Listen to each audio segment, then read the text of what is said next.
Hold the starting edge of the sari. Fold it inwards and make a wide pleat of about 7 to 8 inches. Hold it straight upright and tuck it at the center of the waist in front inside your lehenga. Make another wide pleat in the same way and tuck it next to the first pleat onto the left, leaving some distance like about 2 inches.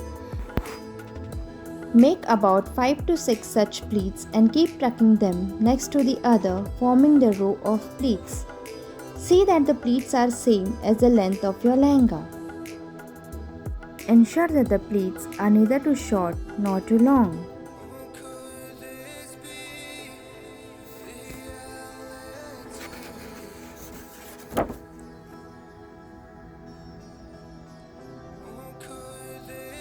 See that all the pleats that you're making falls on the left side of your waist. Now bring the rest of the sari in the front from behind anti-clockwise. Go directly to the pallu end. Hold the top corner of the pallu edge.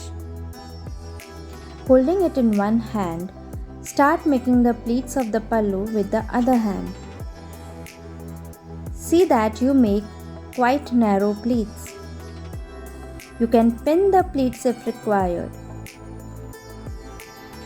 Push the pleats behind onto the left shoulder. Now again repeat the same process of making pleats. Pin the pleats. Ensure that the lower corner of the pallu falls below your waist. Tuck the triangular falling pallu behind the left shoulder in the lehenga. Add a belt to ensure that the pleats stay in place. If there is extra fabric at your left side of the waist, tuck it by making wide pleats as we made earlier. Tuck the remaining fabric at the back from left to right in the lehenga. Ensure that the pallu is kept a little loose. Make a V of the loose fabric at the right side of your waist and pin it up. That's it, you are ready to go. Waterfall drape with sari on lehenga is done. This pallu is also known as cascade pallu. Hope you liked it. Do like and post your comment in the comment section below. And don't forget to subscribe our channel Mayuri Sari Draping.